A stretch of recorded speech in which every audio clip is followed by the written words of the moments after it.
You ever get that feeling, when you're starting something new, a big project or a career change, maybe even just a personal goal? You've got that mix of excitement, but also those what ifs swirling around. Oh, absolutely. Well, we're tackling those head on today. We're diving deep into Ryan Holiday's Ego is the Enemy. Think of it as our playbook for achieving success without letting our egos trip us up. And what's so fascinating about this book is how it really reframes how we think about ego. It's not just about being arrogant or full of yourself. Right. It's more like that inner voice that's always there, Yeah. the one that tells us we're either the best or the worst, no in between. Oh, I know that voice. Right. And that voice can really mess with our perception, especially when we're striving for something big. It's like that feeling when you post something online and you're just waiting for those likes to roll in. Like, is that ego talking? Absolutely. It's that need for validation, that desire to be seen as successful or important. Hmm. And Holiday uses this really interesting example in the book, a writer named Emily Gould. She landed a huge book deal for her first novel. Huge success. You'd think she'd be, head down writing away. Right. But instead of, focusing on the actual writing, she got totally caught up in building her online persona, going to parties, doing interviews, constantly tweeting. It's like she was more focused on the perception of success than the actual work. Exactly. And her focus shifted from the writing itself to how others perceived her success. And ultimately, the book suffered. It didn't live up to the hype. So it's a cautionary tale for all of us. Like, if we're working on a big project, a new business, whatever it is, and we feel that pull of social media Right. to post about every little step, we have to ask ourselves, is this actually moving my work forward? Or am I just feeding my ego? It's a great question to ask because sometimes silence really can be a sign of strength, especially Yeah. when you're just starting out. It's like, let the work speak for itself. But then how do we keep that ego in check when we're full of ambition, raring to go? Like, we all want to achieve great things, but how do we do it without letting our egos get in the way? Well, Holiday tells this amazing story about General William Tecumseh Sherman, Civil War general. Okay, yeah. And Sherman, he wasn't some overnight sensation. He actually had a lot of early setbacks in his career. He wasn't even that well known until later in the Civil War. Really? Yeah. And his journey was all about constantly learning and being willing to serve. He took on roles that other people might have seen as beneath them, but he saw it as an opportunity to learn and grow. So it's like, instead of chasing the spotlight, we should focus on being students, even when we think we've reached a certain level of expertise. Exactly. Always be learning. And Holiday really emphasizes that idea of cultivating a student mindset, always seeking out knowledge, learning from those who are more experienced, even from those who might be less experienced, because everyone has something to teach us. It's about recognizing that we don't have all the answers, right? Right. He even talks about this idea of surrounding yourself with people who can teach you. He calls it that plus minus equal dynamic. You have your mentors, your peers, even those you mentor. So it's not about being the smartest person in the room. No, It's about being open to learning from everyone. exactly. And I think that kind of challenges this whole follow your passion thing, doesn't it? Oh, yeah. We hear that everywhere, but Holiday actually throws a bit of a curveball there. He does. Because, it sounds inspiring, right? Follow your passion, chase your dreams. Mhm. But Holiday argues that passion without purpose, it can be misguided. Yeah. It can actually lead to some pretty disastrous outcomes. And he uses a couple of interesting examples in the book. He talks about George W. Bush, Okay. his passion for spreading democracy. Right. It led to the Iraq War, which was obviously a very controversial and ultimately, many would argue, a failed endeavor. And then there's Christopher McCandless, Into the Wild. Right. Incredibly passionate about adventure and living off the grid. Yeah. But he was so focused on that passion that he overlooked some very basic practical considerations Hmm. and tragically ended up lost and starving to death in the Alaskan wilderness. So it's not just about following our passions blindly. It's about making sure they're aligned with a clear purpose. Exactly. Holiday contrasts this idea of passion with purpose, Yeah. and he really emphasizes this idea of doing, not being. Okay, I like that. Doing, not being. It's about putting in the work, Mhm. constantly refining our craft, Yeah. not just getting swept up in the feeling of passion. Because it's easy to get lost in the excitement of a new idea. Oh, absolutely. Yeah. And without action, that passion just kind of fizzles out. Oh. It's like a fire that burns brightly but quickly burns out. It's like that saying, it's not about being the best, it's about being better than you were yesterday. I love it. But what about when those efforts start paying off, right? Like when we Yeah. start to see those results, those wins, Right. that's when ego can really rear its head. Absolutely. And unbridled passion can actually lead to early pride, which Holiday argues can be, well, more dangerous than a lion. Oh, wow. More dangerous than a lion. Yeah, Okay. even Genghis Khan, the great conqueror, he warned his sons about this. He said pride would be harder to subdue than a wild lion. Wow. I've definitely experienced that mountaintop feeling. And it is tempting to think, I've arrived. Yeah.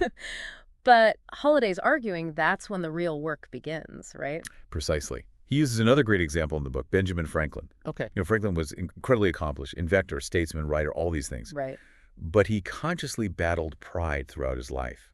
He actually kept a little journal where he would track his progress in overcoming certain vices, Mm. and pride was one of them. Wow. So it's about staying humble even in the face of great achievements. Exactly. And for Franklin, it was about defining what truly mattered to him, staying true to his purpose. Even when surrounded by all those distractions. Absolutely. Yeah. Because success, it's a journey, not a destination. Right. And we can't let our egos convince us that we've arrived and then stop pushing ourselves. But let's face it, the journey isn't always smooth sailing. There are going to be bumps along the way. How do we navigate those inevitable setbacks, the failures, the disappointments? Well, this is where Holiday shares this fascinating story about Katharine Graham. Okay. She was the former publisher of the Washington Post. And she faced a series of, incredibly difficult challenges after her husband's suicide. I mean, hostile takeover attempts of the newspaper, bitter union strikes, Oh. financial struggles, you name it, she went through it. Talk about trial by fire. So how did she manage to lead through all of that? She remained deeply committed to her purpose, which was protecting her family's legacy and leading the newspaper forward.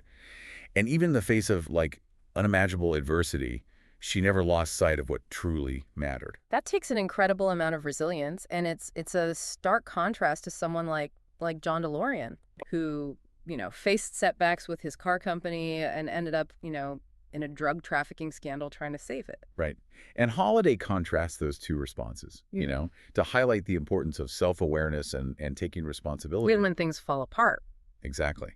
Because failure, it's an opportunity for growth, but only if we can detach our egos from the outcome and actually extract those valuable lessons. So it's not about avoiding failure. It's about how we choose to respond to it. Exactly. It's funny, we often talk about achieving success and what that looks like, but what about the flip side? Like, how do we deal with failure without letting it, crush our spirit or even worse, inflate our egos even more? Because Holiday actually offers some interesting insights on this too. Yeah, he does. What's fascinating is how he reframes failure. He argues that it's not the opposite of success. It's a stepping stone. Okay. It's those moments when things fall apart, when we have that opportunity to really learn, to adapt, and to grow. So it's less about avoiding failure and more about how we react to it. Yeah. And we've all heard that fail fast, fail often mantra, Right. but Holiday seems to be, digging a little deeper than that. He is. And he uses this great example of Ulysses S. Grant, Okay. who, he had early success in the military, but he also experienced significant setbacks, some pretty serious losses. Right. And what set Grant apart was his willingness to acknowledge his mistakes, to learn from them, and then adapt his strategies. So it wasn't about pretending he was infallible. It was about, owning his shortcomings and using them to become a better leader. Exactly. It's about, detaching our egos from the outcome. Right. And understanding that failure, it's just an integral part of that journey. And this reminds me of something you mentioned earlier, the importance of having that student mindset, right? Yes. It's even when we fail, we can still be learning. Absolutely. And approaching failure with that curiosity, that willingness to learn rather than with shame or defensiveness. Yeah. That's how we can extract those valuable lessons and then move forward, with greater wisdom and resilience. So instead of beating ourselves up, right, when things go wrong, we should be asking ourselves, what can I learn from this? How can I use this experience to actually grow? Exactly. But what about when we achieve those big wins? How do we stay humble and grounded, Mm. especially in the face of success? I mean, it's easy to let those accomplishments go to our heads. Oh, it is. It is. And I think one of the most powerful antidotes to ego, especially during those times of success, is gratitude. Gratitude. Yeah. It's about like actively acknowledging and appreciating the good in our lives, the things we have, the people we have, the Yeah. opportunities we have. It's like taking a moment to savor the moment rather than constantly chasing the next big thing. Precisely. Gratitude, it shifts our focus from what we lack, Yeah. to what we have. And it fosters this sense of contentment and joy that can be incredibly grounding, especially when we're surrounded by all those trappings of success. Yeah. It's like choosing to focus on the abundance, right, in our lives rather than dwelling on what's missing. Exactly. And this ties back to something we talked about earlier, like the importance of defining our own metrics for success. Right. When we're clear about what truly matters to us, what we're really striving for, we're less likely to get caught up in external validation Oh, or, yeah. or comparisons with others. It's like remembering that true fulfillment, it comes from within, Yes. not from those external sources, Mhm. like awards, recognition, all the likes and followers on social media. Precisely. It's about aligning our actions with our values Right. and finding that satisfaction in the pursuit of those goals, regardless of the outcome. And that internal validation, Yes. that's much more sustainable, Right. much more fulfilling than anything we can really derive from external sources. It's like finding that inner compass Right. that guides us, regardless of all the external storms that are going on. But let's face it, we live in a world that often glorifies ego, right? Mm-hmm. Self-promotion, it's all about like being the loudest voice in the room. So how do we resist those pressures and stay true to ourselves and our values? Well, this is where I think this idea of being a craftsman Yeah. that Holiday talks about really comes in. Okay. Being a craftsman. Yeah, he uses this metaphor to describe an approach to work and to life that is really grounded in integrity, in Mhm. humility, and in a deep respect for the craft itself. So it's not about seeking attention or accolades. It's about taking pride in the work for its own sake. Exactly. Craftsmen, they're driven by this desire to create something of value, to hone their skills, and Yeah. to contribute to their chosen field, and their focus is on the process, Yeah. not just the outcome. It's like finding that joy in the journey, not just the destination, right? Precisely. And this approach, you know, it it requires a deep understanding of our own strengths, our own weaknesses, Right. that willingness to learn from others, Yeah. and a commitment to continuous improvement. So it's very much aligned with that student mindset, right? It is. That we keep talking about. Exactly. So it's about embracing that lifelong journey of learning and growing and refining our craft, whatever that craft may be. It's not about achieving perfection. No. It's about striving for excellence in everything that we do. Exactly. And that relentless pursuit of excellence, Yeah. that can be incredibly motivating and Yeah. fulfilling because it allows us to tap into our passions or Right. talents and to make a meaningful contribution, without getting caught up in those ego-driven desires Right. for recognition or praise. This reminds me of the Japanese concept of kaizen. Have you heard of that? Yeah. Which emphasizes like continuous improvement in all aspects of life. Hmm. It's about those small incremental changes that lead to significant growth over time. It's a powerful reminder that we don't have to be perfect, Right. you know? We just have to be better Yes. than we were yesterday. Yeah. And that kind of thinking, that can be incredibly liberating, especially for those of us who tend to get caught up in that perfectionism or self-criticism. So how do we start to cultivate this craftsman mindset? How do we shift our focus from ego to excellence? Well, I think it starts with self-awareness. Okay. Paying attention to those moments when your ego starts to inflate a little bit, Right. when you feel a sense of entitlement, Yeah. or when you're overly concerned with what others think. It's like having a little internal alarm system. Oh, I like that. Yeah, that goes off whenever ego is kind of trying to take over. That's a great analogy. And the more aware we are of our ego's tendencies, the better equipped we are to kind of manage them. Right. And this requires a willingness to be honest with ourselves, Yeah. even when it's uncomfortable. It's about facing those less than flattering aspects of ourselves and choosing to do better. Precisely. And this leads to the next step, I think, which is embracing humility. Humility. Yeah, and it's not about, diminishing ourselves or thinking less of ourselves. It's about creating space for growth Right. and for connection. Humility allows us to approach life with curiosity and openness Right. rather than with arrogance or Yeah, defensiveness, right? exactly. And when we're grounded in that humility, we're more receptive to feedback, Right. more willing to learn from others, and more likely to view those mistakes as opportunities for growth rather than like personal failings. So humility isn't about being weak or passive. It's actually a source of strength, Yes. and resilience. But how do we stay focused on what truly matters, like amidst all those distractions and Well, this temptations? is where having a strong sense of purpose comes in. Yeah. Purpose. It's about defining what truly matters to us, what impact we want to make, Hmm. and aligning our actions with those aspirations. Precisely. When we're driven by that purpose, our ego just becomes less important. Yeah. Our Yeah. work takes on this deeper meaning, and we're more likely to find that fulfillment and Yeah. and, and to make a positive contribution. It's like having that guiding star, Yeah. right, that keeps us on track even when the journey gets a little tough. Exactly. And that sense of purpose helps us navigate, the challenges, the setbacks, even the successes Right. without getting derailed, Yeah. by our egos. But how do we cultivate that growth mindset, that willingness to embrace the challenges and learn from our mistakes? Yeah. Because it's easy to say embrace failure, Right. but it can be really tough to put that into practice. Oh, it can. It can. And I think it starts with shifting our perspective. Instead of viewing those challenges as threats, we can choose to see them as opportunities for growth and learning. It's like reframing those quote unquote failures Yep. as valuable data points Hmm. that help us improve. Exactly. And when we view mistakes as stepping stones to success, we're less likely to get discouraged Right. or give up when things don't go our way. Yeah. We're also more likely to take risks, Yeah. to try new things, Yeah. to push ourselves outside of our comfort zones. It's about cultivating that resilience, right? That grit that allows us to bounce back from setbacks and keep moving forward. But how do we stay grounded and prevent our egos from inflating when we do achieve those successes?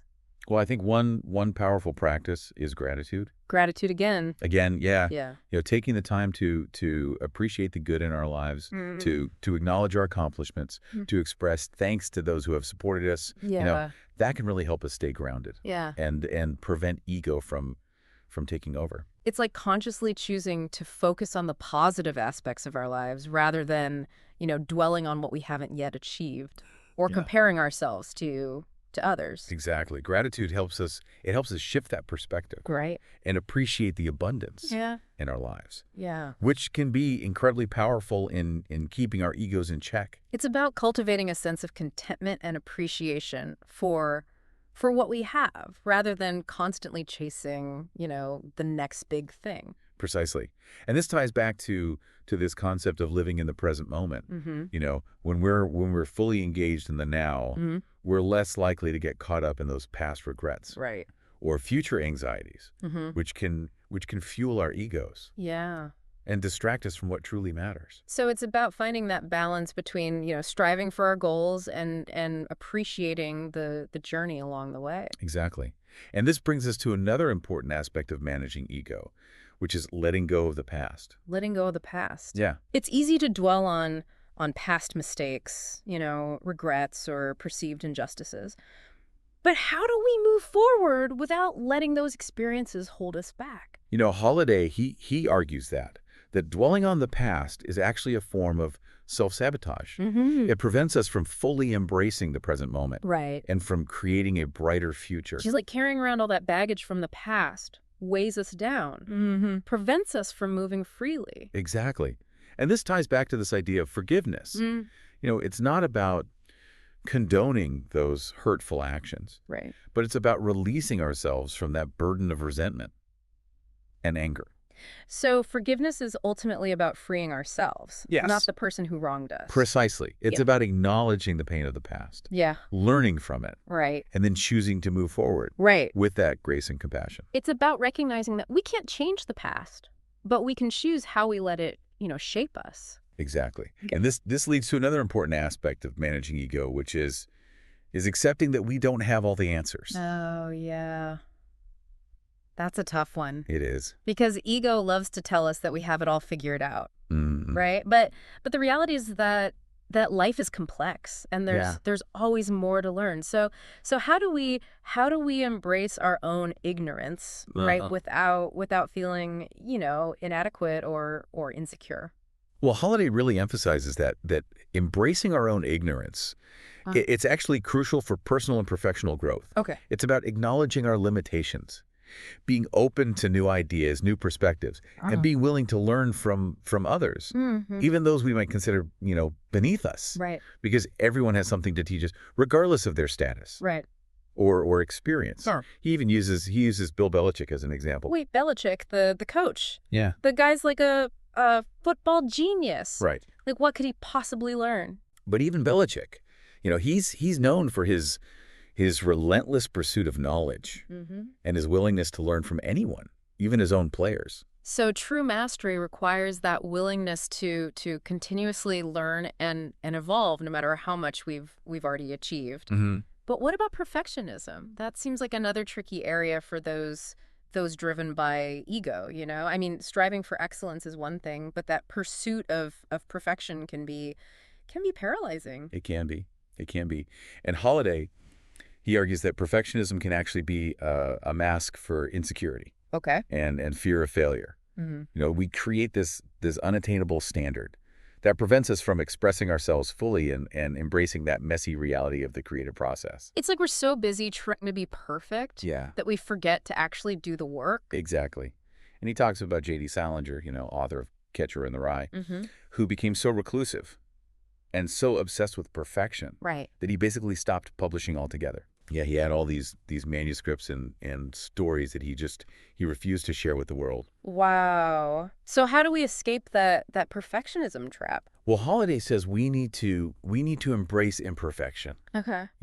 to see those mistakes as opportunities Mm-hmm. for learning Right. and to focus on the progress, Right. not perfection. It's about remembering that the creative process is a journey Mm-hmm. and that perfection is just an illusion. It is. Yeah. It is. And another thing that ego really struggles with is admitting when we're wrong. Oh, yeah.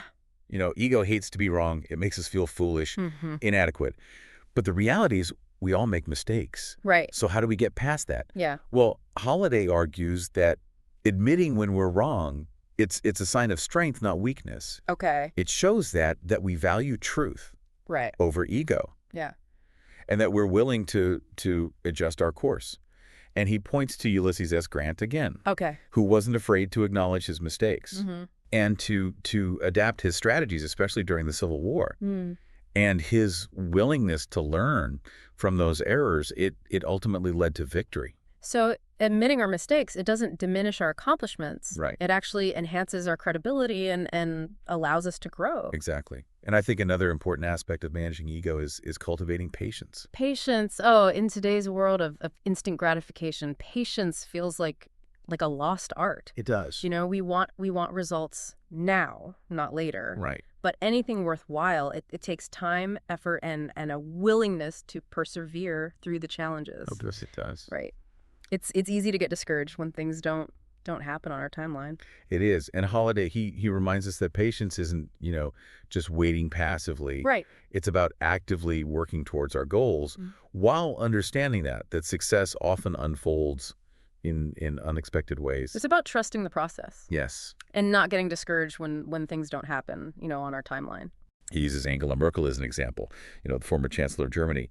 And her patience and her strategic thinking. Mm-hmm. They allowed her to navigate all these complex political situations and to lead, through some incredibly challenging times. So patience and a long-term perspective, Mhm. those are incredibly powerful assets, They are. in achieving our goals. They are. But I think another struggle for those with big egos is resisting the need for external validation. We all crave approval. We crave recognition, but relying too much on that external validation can become a problem. It can. It can. It's like we tie our self-worth to what others think of us. Exactly. And Holiday encourages us to find that validation from within, Okay.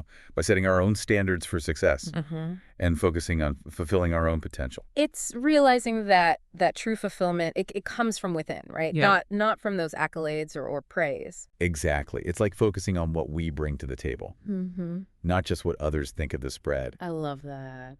And he points to Bill Walsh again, Okay. who, despite his incredible success as a coach, Right. he stayed grounded and focused on his own internal compass Right. rather than seeking validation from the media or fans. So we can't control how others perceive us, but we can control our own actions and motivations. Exactly. But let's be honest, dealing with criticism is never easy, No. right? Especially for those of us with a bit of an ego. Let- So how do we handle it without letting it, derail our progress or damage our confidence? Well, I think it's important to remember that criticism, when received constructively, Mm-hmm. it can be a really powerful tool for growth. Okay.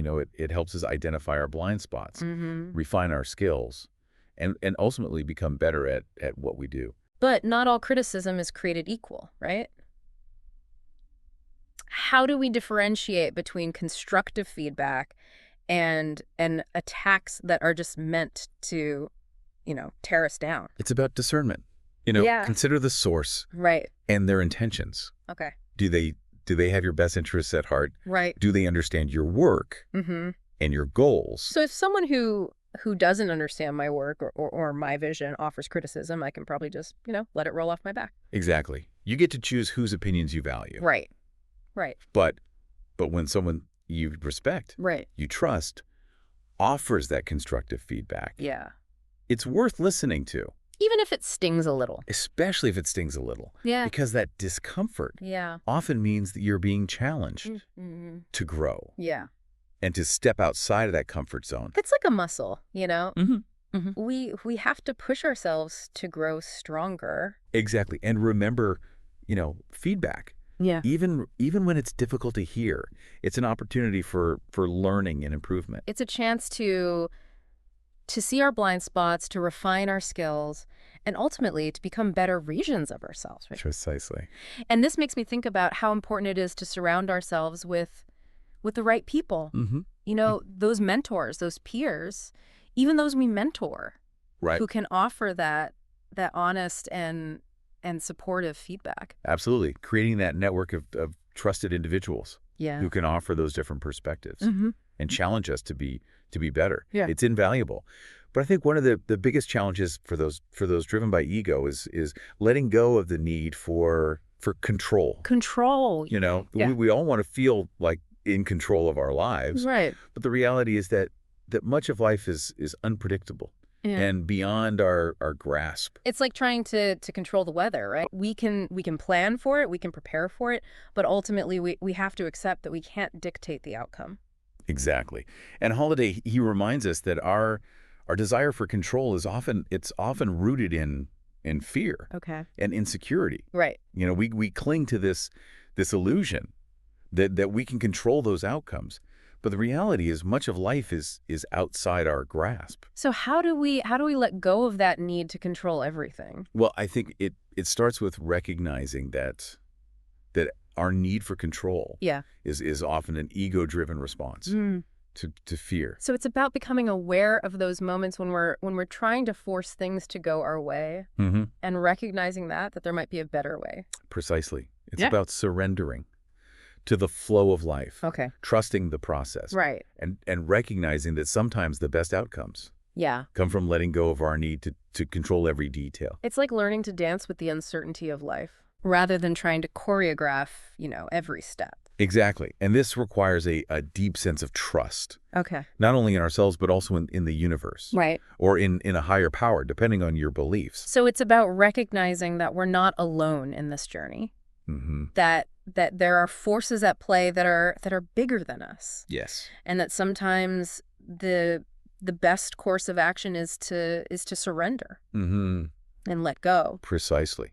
And when we can do that, we open ourselves up to new possibilities, Right. new opportunities that we might have missed if we were too focused on controlling every aspect of our lives. This is such a great reminder that true strength doesn't come from controlling everything. It Right. comes from embracing the unknown and trusting that we have those inner resources to navigate, whatever life throws our way. Exactly. And this ties back to the idea of cultivating a sense of inner peace Mm-hmm. and equanimity. That's about finding that calm, right, and centered place Hmm. within ourselves, regardless of what's happening around us. Precisely. And when we have that inner peace, we're less reactive Right. to external events. We're less likely to get caught up in the drama or negativity, Mm-hmm. and more able to make choices from a place of wisdom and compassion. It's like having that internal anchor Hmm. that keeps us grounded even when the seas are rough. Exactly. This conversation has been so insightful. Yeah. It's clear that managing our egos, it's an ongoing process. It is. Right. But Yeah, but the rewards are well worth the effort. they are. Yeah. When we're able to keep those egos in check, we create space for more joy, more Mm. peace, more creativity, and more fulfillment in our lives. And we're more likely to make a positive impact on the world around us, right? Exactly. Yeah. So as we wrap up this part of our deep dive, I want to encourage everyone listening to really reflect on those areas where their egos might be, holding them back a little bit. Yeah, it's about taking an honest look at ourselves, Right. right? And identifying those thoughts, those beliefs, those behaviors that are no longer serving us. And then choosing to let go of those old patterns Yeah. and to embrace a new way of being. A way of being that is grounded in humility, and a Yeah. way of being that is grounded in humility, in gratitude, in purpose, and a deep respect for ourselves and others. Exactly. So we've spent like this whole deep dive talking about ego as the enemy, right? And I Yeah. feel like we've really unpacked like a lot of the ways it can, hold us back. But what's the alternative? Like if ego isn't leading the way, what is? That's the big question, isn't it? Right. And Holiday doesn't, he doesn't offer some simplistic be a better person solution. Right. He argues that the alternative to ego isn't about, squashing our ambition. Or settling for mediocrity. Right. It's about finding a different driving force. Okay.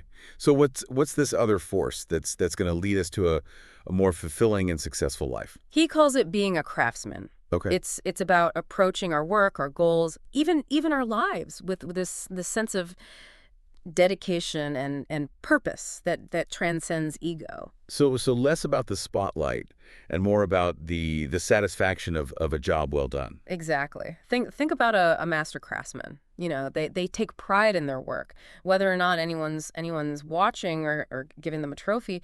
They're driven by this deep desire to create something beautiful, something useful, something meaningful. It's like they're in service to the craft itself, not just their own ego, but how do we actually become, more like this craftsman? It seems like a big shift in mindset. It is, and I think it starts with being present. Right. Yeah. A craftsman, they're not caught up in the past or worrying about the future. Right. They're focused on the task at hand. Yeah. Fully engaged in that process. And this reminds me of something we discussed earlier, like the power of mindfulness, right? Yeah. It's about bringing our full attention to the present moment without judgment. Exactly. Mindfulness helps us, quiet those ego-driven voices Right. that distract us with worries and self-doubt. Mm-hmm. It allows us to connect with that deeper sense of purpose Mm-hmm. and to really focus on the work that truly matters. It's about finding that flow state, right? Mm-hmm. Where we're like fully immersed in what we're doing, lost in the joy of creation. Precisely. And this brings us to another key aspect of the craftsman mindset, which is continuous improvement. Okay. A true craftsman, they're never satisfied with good enough. They're always striving to learn, to grow, to refine those skills. It's like embracing that student mindset we talked about earlier. Yes. Always be learning. Mm-hmm. Always be growing. Always be striving to be better. Yes. Exactly. And that relentless pursuit of improvement. Yeah. It's not driven by ego or a desire for recognition. It's driven by this genuine love for the craft itself. Mm-hmm. And a deep desire to do the best work possible. So it's not about about proving anything to anyone else. It's about pushing ourselves to reach our full potential. Exactly. But what happens when we, inevitably face setbacks or failures? How does a craftsman deal with those moments when things don't go according to plan? Well, the craftsmen, they see failure not as an end point, but as a valuable learning opportunity. Right. They're able to detach their egos from the outcome Mm-hmm. and to analyze what went wrong, extract those valuable lessons, Right. and apply those lessons to future endeavors. So it's about embracing those failures, right? Sure. As stepping stones to success Yeah. rather than letting them define us or discourage us. Exactly. A craftsman understands that the journey to mastery, Yeah. it's filled with bumps and detours, Yeah. and they're willing to embrace those challenges as part of the process. It's like that saying, fall 7 times, stand up 8, right? Yes. Craftsman doesn't give up easily. No, they don't. They have that grit, that resilience that allows them to keep going, even when things get tough. Precisely. And this brings us to another key aspect of the craftsman mindset, which is patience. Patience. Oh, yeah. In a world of instant gratification, patience can be, a tough one to cultivate. It can. We want results now, not later. Right. But anything worthwhile, it takes time,